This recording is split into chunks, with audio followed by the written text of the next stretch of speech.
to organize your amazing ideas into a powerful book? You are in the right place. At the right time to learn how to write your book. Hi, I'm Joyce Glass. And I'm Sherry Lynn Bisbano, and welcome to the Write Hour Nonfiction Tips from the Write Coach team. We are so glad you joined us today.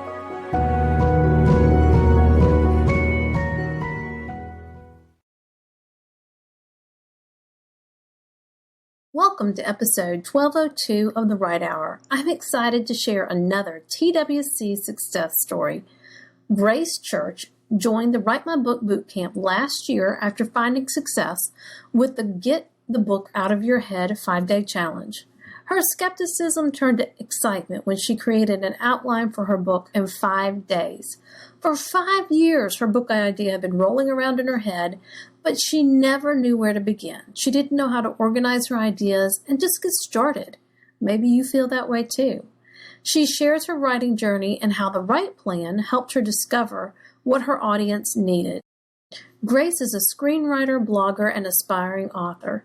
With a professional background in entertainment, public relations, and hospitality, Grace enjoys writing about a real life in a way that welcomes, connects, and inspires readers and herself to take action, hopefully while making all of us laugh a little, even if it's at ourselves. In 2014, after losing her brother, Rob, to a fast and furious cancer, Grace started SpreadHappiness.com, a weekly blog dedicated to finding ways to spread happiness to those around us, no matter what life throws our way. He is also the inspiration behind her first nonfiction book, which will not only encourage but equip readers to support others at any time of grief or loss. Grace is a member of the W.R.I.T.E, East and West Writers Guilds of Canada, for projects sold in the feature film TV space. With her former life in New York City and the Jersey Shore, she is currently living in Los Angeles with James, her life and writing partner of over 20 years, and their newly adopted dog, Bobbin. Let Grace's story inspire you today. Well, I am excited today to have with us another TWC, or the Write Coach, success story. I have Grace Church with me, and we're going to talk about some fun things that she's working on and her journey. And we just realized, she shared with me before we started, that this is an anniversary date of when she conceived the idea for this book. And we'll talk a little bit more about how that happened. And so first, tell us a little bit about you and what you do and what led you to becoming a writer, wanting to write this book. Hi, Joyce. First of all, happy birthday. I know tomorrow's your birthday. So It's today, actually. It's today? Oh, okay. Happy birthday. Thank you. Honored to be talking to you today. Yeah. Yes. What I do now is I mainly work in screenplays, and I have been working in screenplays for a long time.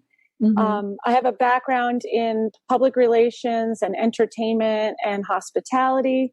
So my first foray into writing really was with screenplays with my partner. Back in college, we got started working on screenplays, and then we've been doing that somewhat successfully. We've had quite a few projects paid, not made, but it's been it's a highly collaborative industry where a lot of it is involved in waiting on notes and getting approvals from other people. And I've been looking for something that I can do on my own. So that's where I started blogging, because I wanted to hit publish every week. It's so refreshing as a writer to actually see your work get out there. Right. And then I had this idea for this book, and it's kind of been tumbling in my mind, and I stumbled across you, and now I have 35,000 words down, and I'm right in the middle of it. Yeah, well, that's the big thing that we wanted to talk about. Tell them where this book was when you started talking to me in February. So you mentioned the 6 years ago. 6 years ago, the impetus for my blog and the book was kind of happened under sad circumstances. My brother passed away, and at his funeral, all we heard all the time was how he spread happiness to this person and that person. He was a source of happiness, and he just spread so much effortless joy to people that I created a website called Spread Happiness that was a weekly blog just about the things that he did that made people happy. Mm-hmm. And so that became a weekly blog. And then at his funeral, we were talking about all the ways that people were helping us. Being in midlife, it was my first close experience with grief. I had yet to lose a parent or a sibling. And I was just overwhelmed with the action steps, not the words so much, but the actions people were taking to actually help us out in the form of like walking a dog or running and getting groceries. I had a friend, a 20-something, drop off a casserole, which blew me away. I'm like, this is something like that older people do. Like, this isn't something a young person does. And then I realized, like, this is real. This is like, we were just like casual coworkers, and here there was a casserole on my front door, and it blew me away. So we started jotting down these ideas of ways that people were helping us, and my other siblings had their own stories, and it morphed into an outline very quickly. So I wrote it on a piece of paper on the back of a menu, and I put it in a folder, and it sat there in the folder for probably a good, last year would have been 5 years. It just sat. And then I stumbled across your video series, which promised that at the end of, 5 days, 15 minutes a day, I would have an outline for a book. Mm-hmm. And I'm like, I don't know if this is real. And I remember grilling you over chat about like, are you really, is there going to be like a Hyatt type hook at the end of this where I have to buy something else? And, you're like, no, I promised you promised me. And I went in, and you were right. At the end of 5 days, I knew I had a book. I knew that there was enough there to have a book, that it was worth working on. It was worth the time to invest in it. So I started outlining it. And then I took the boot camp, and I really started to learn about all the things that I needed to do to get it done. And I stalled out because it was a little overwhelming at the time. As it's one of those things that you get immersed into the information to get to know it. But that's the beauty of it being on videos, is you can go back anytime and watch it over and over until it sinks in, and you're like, I'm getting it now. Yeah. So, well, how do you want this book to help people? The whole thing is, I myself, having gone through a grieving process, am still finding myself saying the words, if there's anything I can do. And I'm like, girl, you know what you need to do. Get a casserole and drop it at the front door. Like, that's what you can do. Don't ask. So I really want it to be a menu, a handbook, and a field. I call it a field guide. I really want it to be a field guide for people who can. You can't think. When someone's hurting you, sometimes you just can't. You can't get your thoughts straight. And this could be a reference book where you just go. You find the things that work for you. You make notes about what worked. You make notes about what didn't work, and then you have your go-to plan for yourself. The things that fit your personality, fit your relationship with the person, fit the circumstances. You're like, 1, 2, 3, 4. These are the 4 or 5 action steps I can take without uttering a word to a grieving person who's already overwhelmed. Yeah. So that's what I hope to deliver. And I know you will. Yeah. Well, and just to give a little background on the book is that you took all these ideas, and because of your own grief. And it is hard when someone's grieving to also know what they may need. Because some people want other people around them, and some people don't. Yeah. It just depends on their personality and the type of tragedy it is. Whether it's been a long illness or if it was Yeah. It could be suicide. It could be a car accident, and if it's something that nobody saw coming, like a car accident or something like that, people react different ways. And so I love this, having a menu of ideas to look through, because I know for me at that time, sometimes depending upon how close I am to them, it is hard to know. And if I'm not super close to them, but I know them well enough that I want to do something, that, saying anything I can be there to help you with, they don't even know what they need at that point. They're just, like you said, so overwhelmed and wrought with grief that it's like kind of, you tell me, but I think it's kind of like walking through a dark room, and you don't know what you need, where you want to go, what's going on. You're there and you're trying to make it. Is that? Yeah.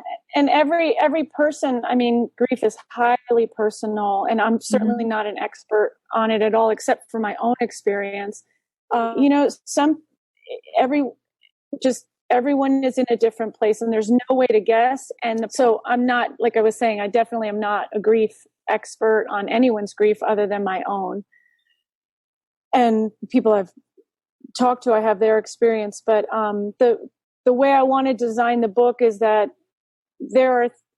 we all have the impetus to help, and there are things that we can do to help that are even low risk, like the simplicity of sending a card. Like you don't really need permission to send a card. You can go ahead and send a card.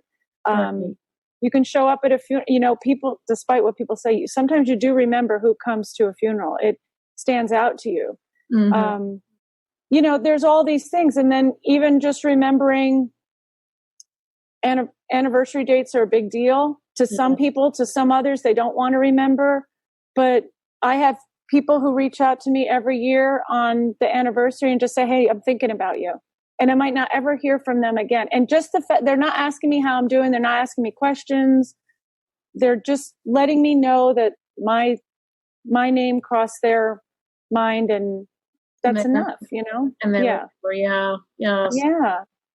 So, well, there's a lot that can be, there's a lot that can, obviously everyone's personality is different, but there's always something that you can be comfortable doing, like your thing to do. Like, oh, I'm the person who sends the card. I'm the person who sends flowers, or I donate to a charity. Like, you can have your signature thing. And then, then also when you do run across, you don't have to think about what can I do? My thing to do is this. I find, I find the charity that they're donating to, and I donate money or whatever. Yeah. Right. All those are great ideas. Yeah. So what has this writing process taught you about yourself? So much. I'm a procrastinator out of fear. I'm always afraid I'm not going to do things right. Like everyone, I'm very short on time. I have a full-time job. I already have a part-time writing job. I always want to make sure, I want to know the whole path before I take a first step. And working with you specifically has really taught me that you have to find a way to allow yourself to get into something, to even find out if it's for you. The beauty of the 5-day, a 5-day challenge? The beauty of that was that I was able to see in a week that exercise was so powerful, because what I thought I had in my head, I could have gotten to the end of that 5 days and realized, you know what, it's not there. It's not worth pursuing. And then I could empty that space and work on something else. Fortunately for me, what I found out was there's a lot there, and it's definitely worth pursuing. Yes. So, the writing process, specifically as it pertains to the nonfiction writing, is just that you have to find a way into things, even if simultaneously you're allowing yourself an out. Give yourself the 15 minutes over a 30-day period, like the book you referenced earlier, or set yourself up a challenge where you just do something in September. I'm going to see if I can do this. So for me to set boundaries, either whether it's usually for me a time-space boundary, for 15 minutes, I'm going to do this, or for 30 days, I'm going to try this. Just gives me a chance to get in and explore it and know that I'm not going to waste that time. I'm a loyalist on top of it. So I know once I'm in something, I'm going to ride it out. I'm never going to unsubscribe. I'm never going to unlike, like, so, so I have to be, because I don't want to miss something. So I have to be very cautious about entering things in phases, which since the boot camp has really helped me, because even now when we work on scripts, I always say, like, what can we get done this month? Can we get a draft done this month? Can we hit fade out this month? Like setting that kind of like firewall at the end of the month to say, how much are we going to get done? What are the time space requirements? How much can we do? When are we going to work? So that helps a lot. Just limiting it so it doesn't take over everything, which it can. It can for a lot of people. Right. Yeah. And what you said is powerful, and I want people to know that you haven't mentioned this yet. She wrote the majority of her book on her phone. In the first 15 minutes, she woke up, she would pick up her phone and what was it, the Notes app? You just went in there and she started typing out her ideas. Yeah. And it was just very free form. There was no like big structure to it. Have you done the Write plan at that point, or were you just getting your ideas out? I was just, I think we were in the Write plan at that moment, and you were talking about finding the time, setting what is the number one step is to find the time and space to write every day. Mm-hmm. Or no, maybe that's the end. That's where it started. That was like day 5 was in the video series is find your time. Right. And I'm like, well, now here's like the big hurdle for me is because I'm already working with a writing partner. We already write, like most of my day is taken up with some kind of writing between the blog and the screenplays and then my regular work. And a few groups that I help facilitate. I'm like, when am I going to squeeze like even more writing in and more desk time and more, so the only quiet time I realized, I think one of the questions you asked was, when you have a quiet getting up early, and that getting up doesn't work so much for me, but I am awake in the morning. I'm one of these people that wake up early and then like kind of marinate in the fog a little bit in the morning. I like it. It's very quiet in the house at that time. So I thought, you know what, if there was a way I could write in bed, I would probably get this done. And I wear contacts, so I don't have my contacts in. There's all these technical barriers, right? And I'm like, well, what is the one thing I'm already doing that I can build on? And the one thing I do first thing, like most people, is I reach over and grab my phone. Mm-hmm. So I thought, man, I wish there was a way that my phone would make me write before I did anything else on it. And the first app I usually open is, I know you're not supposed to. I usually will check my email just to make sure none of my siblings or anybody's trying to get a hold of me. And I'm like, well, there it is. Like, if I email myself a prompt at night and I wake up to that prompt in the morning and I set my timer on my phone, I haven't even gotten up yet, and write for 15 minutes, how much can I get done? Mm-hmm. And the answer was 35,000 words, all written in 15-minute chunks. Just 15 minutes at a clip. Some days it was only 250. Some days I went, and literally typing on my thumbs. Like, it's not even with a keyboard. Like, I'm just kind of, and something Sherilyn, I think it was Cheryl, somebody said, I think it might have been Sherilyn along the way, don't hit backspace. Like, no backspacing, just forward every day. Right. Typing it out and then emailing it to myself with the hopes of working on it. I'm like, okay, then I'll have it on my email. So when I'm up and I'm in work mode, I'll be able to edit it, which is kind of where I hit another stumbling block. That's the block that I'm in right now, is the editing. But the words are down. I mean, so. Well, that's the big thing. And that's the big point. A lot of people don't even make it to that point. And it took you over 5 years to get to that point. Yeah. So in the past, since February, we've been 8 months, you've got 35,000 words written, and you're making progress with those 35,000 words now, because you said you got the first 2 or 3 chapters kind of fleshed out, and you're working on the rest. And she has a framework. She knows what she wants to do. So that's really good too. Well, what has helped you write better? Because you've been writing for a long time, but what do you feel like has been helping you write better than you were before? This is not a plant either. I just want everyone to know, but it's going to be true. Your approach of having the reader in mind, I think, changed the whole tone of the book, of my approach, because it took me out of it. Right. Which I've read some rough nonfiction stuff from friends and stuff, and memoir specific, and you always know when it's about the person, like it's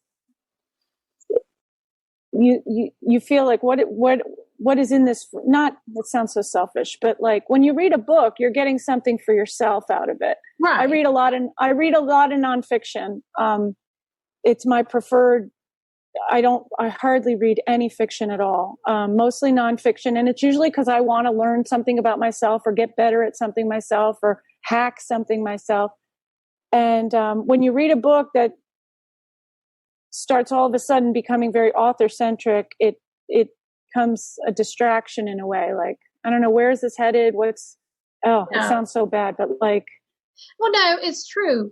And that's where people miss the point sometimes with memoirs and autobiographies. Unless you are like super famous, you need to have, and even if you are super famous, it needs to have a point to it. There needs to be, how can you help the reader with your story? How are you going to help them?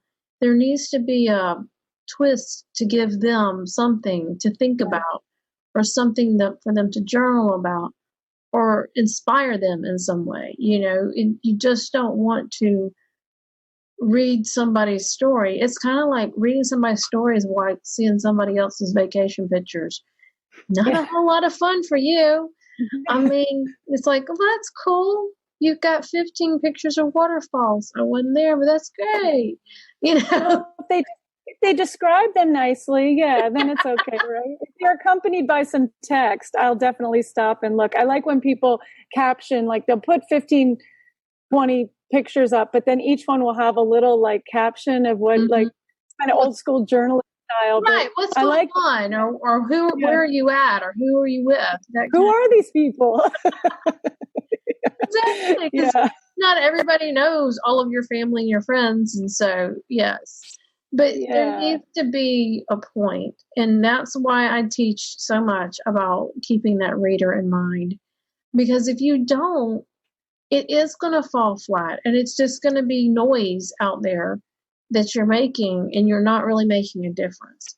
And I think it's one of, sorry, go ahead. Most people are writing to make a difference, but they don't know how to present it that way. How to do it.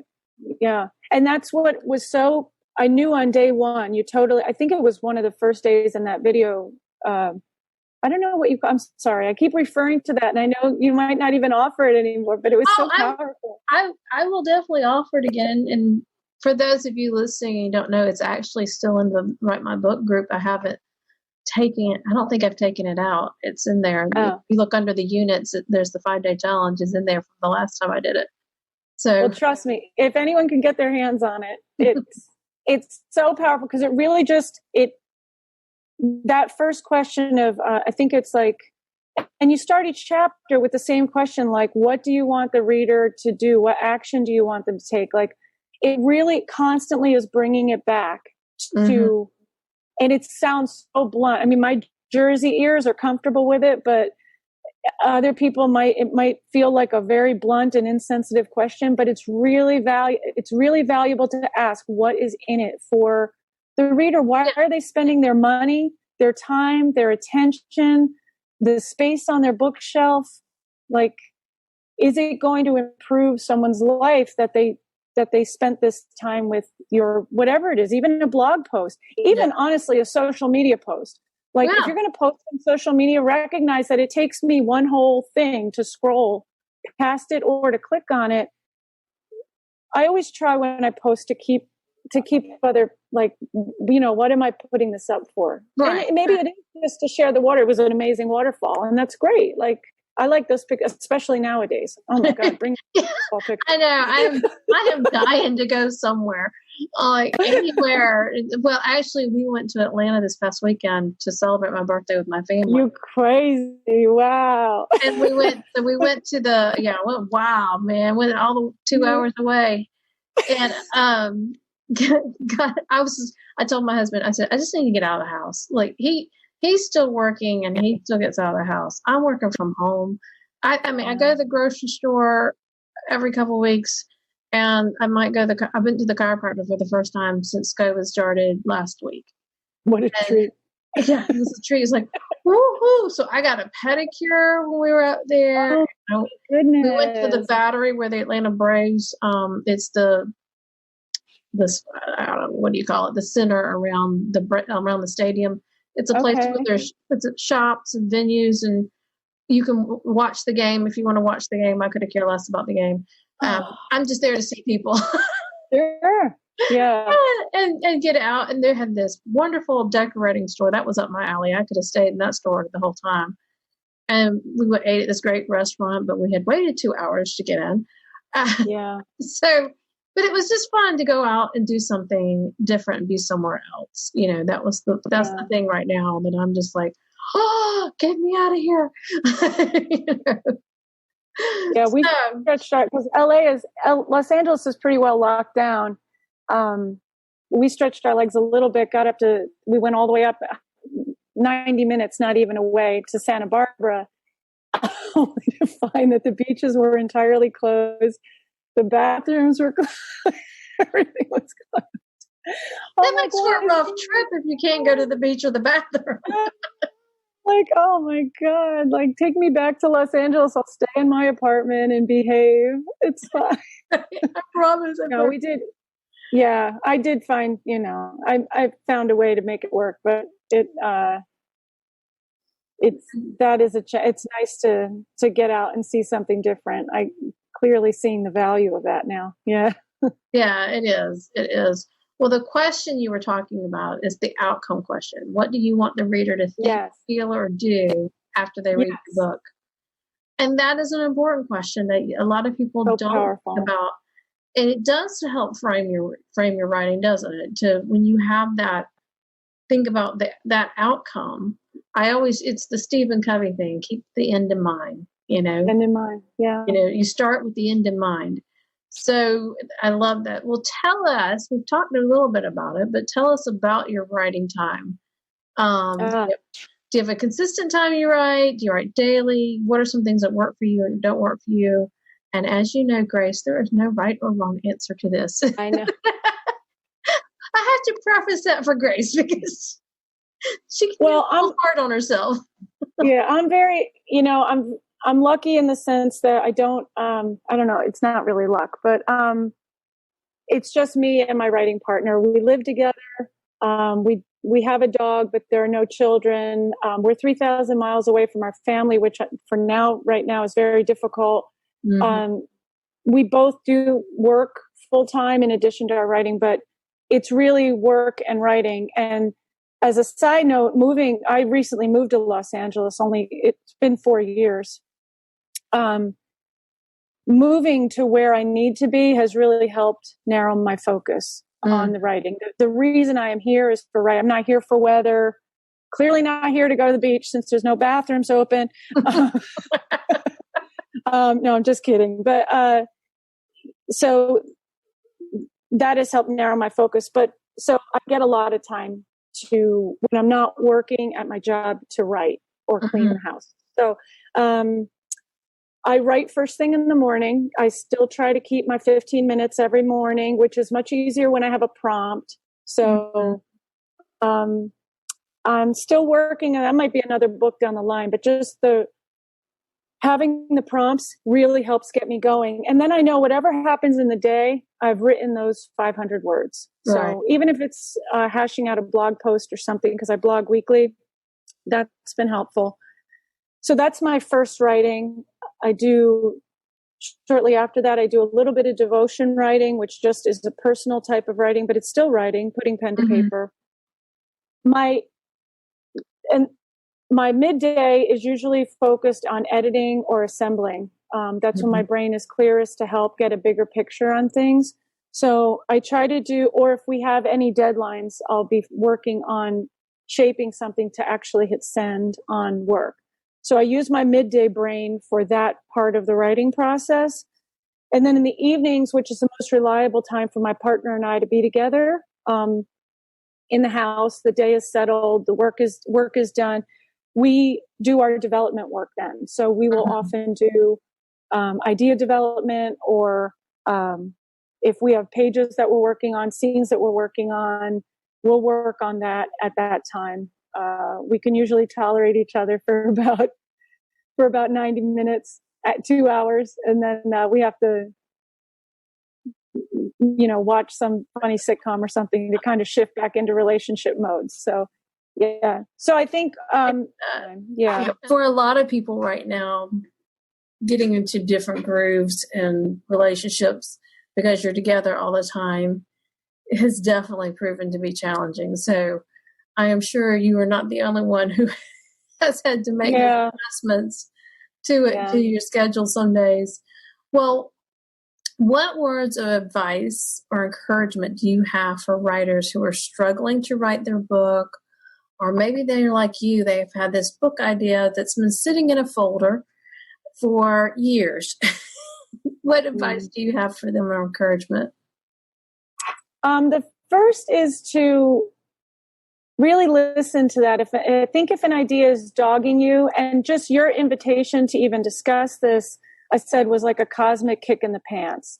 Like, just the fact that an idea keeps coming back, and this is in our screenwriting too, there's something worthwhile to be explored there. Mm-hmm. So that would be the first thing, which is kind of trite advice, but it's very true. Like, do something. And then the next question I can hear my other brain answer is, well, what do I do? Like, where do I get started? And I'm not being paid to plug your services, but you can Venmo me later. No, I'm just kidding. I work for counseling, Joyce. Honestly, I work for counseling. There you go. I'm logging my counseling minutes with you. But the second thing is to find a system that works. And so for screenwriting, my first systems that I used were a book, How to Sell a Screenplay or something, kind of laid out the steps. Save the Cat is another one for screenwriting. Those are two very popular. I forget the name of the first book. I'll try to send it to you if you want to reference it. Okay. Those were two early books that I used, kind of how-to books to get started. What I loved about your thing was that it was specifically focused for nonfiction writing, which is kind of hard to find because there's a lot on fiction writing. There's a lot on memoirs. But for nonfiction, I wasn't really finding a lot that wasn't trying to sell me right off the bat, like to sell me something. And I don't have time to go to conferences. I don't have the weekends. I work in hospitality. My weekends aren't free. My nights aren't free. So my next piece of advice would be to connect with someone else who maybe has self-published or is just getting started, and find out what tools they're using and be specific to your format. So if it's nonfiction, stick with someone who's writing nonfiction. Right. There's groups online. Your video, that 15-day video or 5-day. 5 days, yeah. You could do that too. The 5-day video course was anything that unlocks the how part of it. And again, depending on your personality, if you know anything about the Enneagram, I'm like a 5/6. I need the roadmap. Like if I have the roadmap, I'm much more likely to venture in than if it's just like, I had so many people just tell me, just write 500 words a day. And my first question is, on what? Like, what am I writing? Because the words for me weren't the problem. The writing wasn't the problem. The time wasn't the problem. It was the what. So yes. I think my second piece of advice would be to know your personality type, know what works for you in the past, and find people who are working with that same type of personality and getting it done. Right. And then just for writers in general, anyone who's trying to write, this is like universal advice. I wish I had heeded it much earlier. Get your household in order. Get your finances in order, get your house in order, get your relationships in order. If you're really serious about writing, you don't have time for those things. And one of the biggest things that has held me back as a writer has been either unavailable or disorganized finances to invest in myself and my learning. Bad relationship, people hanging out with people who are negative or who are people who want to bash writers, which I in retrospect can't even understand why I would spend time with, or bash or talk about how hard. Oh, it's so hard. Everything is hard. Name me the easy one. Name me the easy thing to do and I'll go do it. It's no matter what business you're in, it's hard. And that can be the fun of it. Like, is figuring it out, finding people you can roll your sleeves up with and get in there and hack it together. Like, that's very satisfying. And then there's so much free, there's so many free resources now with podcasts and video and YouTube. I would say the other part is know how you learn. I am not big on video and YouTube. Like, I like to read stuff, take it in small bits and put it to work. But just know how you learn best and find those channels. And hang out in those places, but and hang out. It's hard, but hang out with people who kick your butt once in a while. Yes, like Joyce and Sherilyn. Yeah, like people who aren't going to let you off the hook. There's so much now about things are so hard and things are. It's true, but someone asked me the other day, in 2 years from now, where do you want to be? Mm-hmm. What do you want to have done when this is all? One way or another, whether it's the apocalypse or not, it's going to be past. Not that I don't believe that, but I'm just saying, like, no matter how you slice it or dice it, like, we're going to move. Something's going to happen. Right. What do you want to have done? Do you just want a bunch of Facebook posts that talk about what candidate you want? Or do you have your book written? Mm-hmm. It's the bigger goals. You're looking at the bigger picture, not just now. Your life. That's the thing that I love, is this is the time to be writing for most people. Now, if you're home with a bunch of little kids, that can be very challenging. Yes. I can't even imagine. People who do it. I know there's people who do it, and it's all about structuring your time and making priorities. And if you have, a spouse or somebody helping you with the kids, this time to this time is when I'm going to write, and I want you to take care of the children. And then give them an opportunity to do something that they want, so that while you take care of the children, whatever. If you want to do something bad enough, you will figure out a way to do it. If you don't, you will continue to make excuses. So what are you going to do? Make excuses or figure it out? So and that's a great, like, what do you have to show for it? The excuses or the end result? Right. And even I've talked to some people about my writing first thing in the morning, and they tell me I can't. My kids get up; they're up so early. Well, what time do they certainly go to bed at a point? Do the 15 minutes then. Get the 15 minutes in the bathroom. I have written from the bathroom on occasion. Like, I've recorded videos in there. I was part of a singing group in the summer and needed a quiet space to record videos. The acoustics happened to be really good. Like, they're great in the bathroom, yeah. But I know of an author who's written, I think, upwards of almost 20 books, who wrote her first books in the pickup line at school, waiting for her. I guess I don't have children. I know it takes me out of the running of a lot of challenges, but I mean, I'm so impressed with that. Like, you could use that time just to noodle on your phone, or literally set a timer on your phone and just find out where those 15-minute spots are. Right. Right. I know I myself know it doesn't seem like a lot, because I'm like, no, I need 2 hours to really dig in, and I need 2 hours to get it done. You can spill a lot of words, 15 minutes on 15 minutes on 15 minutes. And again, the time is going to pass. 3 months, 6 months, a year is going to go by. What? I don't even know. 500 words times 365. What does that yield? I'm doing the math. You got it? Yeah. It's 182,000 words. How many? 182,000. So that is a couple of books there. Yeah, that's in a year, so if you're writing, let's say you're writing 50,000 word books, because the average nonfiction is 50 to 80,000, but just for easy numbers, that's 3.5 books right there. So, you can do it with the time. It's just being intentional and figuring it out. Yeah. So 500 words over 90 days is 45,000 words.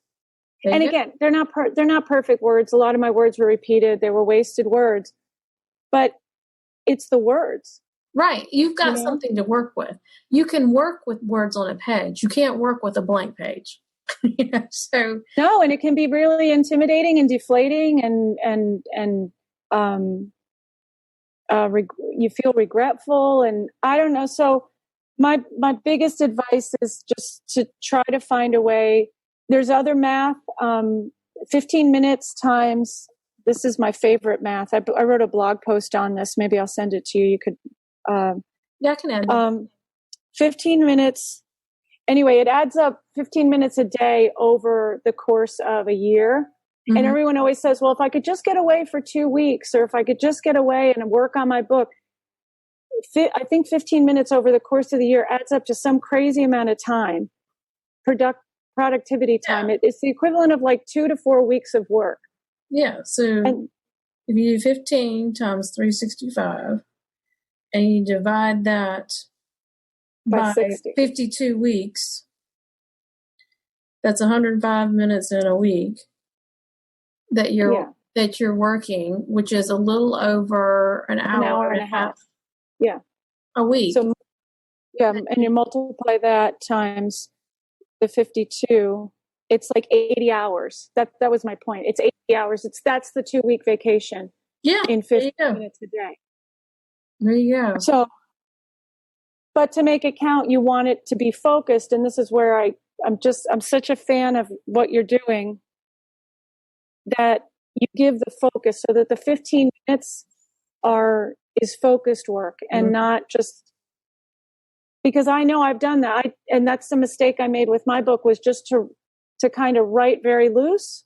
Even though I followed an outline, I didn't go back and edit at that time, and it made this hurdle a little bit harder. So that's a big takeaway. And that's one thing that I would probably suggest is, if you can, so you write for the week, then on Saturday or Sunday or whenever you have a time where you've got 30 minutes to an hour, then construct it, do a soft edit on it, put it where it needs to go, kind of thing.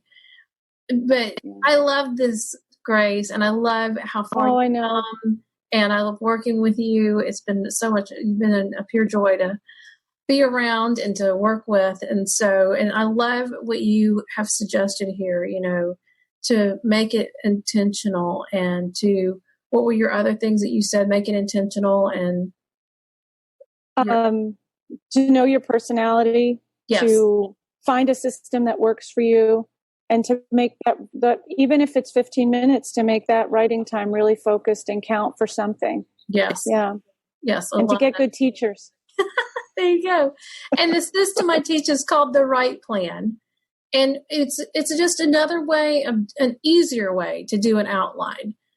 Would you not agree? Then having, to me, a formal outline is it's daunting and intimidating. To look at a formal outline and figure out what to do. Whereas this is questions that you are asked, what do you want to write about, and who do you want to reach? Yes. And what are you going to teach them? What's that we talk about the foundation sentence. So all of those things then build each other. So then you get to the point of, okay, this is what I want to talk about. And you get that focus like you talked about. So thank you so much. Those are great tips. I loved talking with you. I love the progress you've made. And when you're finished, you are welcome to come back, because we want to hear how it's all turned out.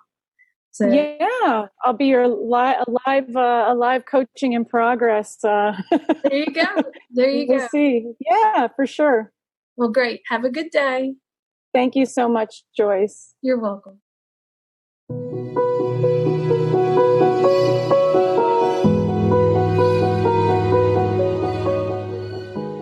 for joining us on this episode of The Write Hour. Our goal is to help you achieve your writing dreams. You are one step closer to write your book.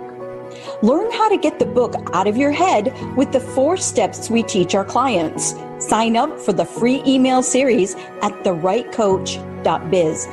The link is in the show notes. The 4 steps help you clarify your focus, create and organize your content, and complete your book. We share tips on the writing process, and you can download the writing planner to track your progress. Don't let fear and overwhelm keep you from writing your book. It's time to write your book.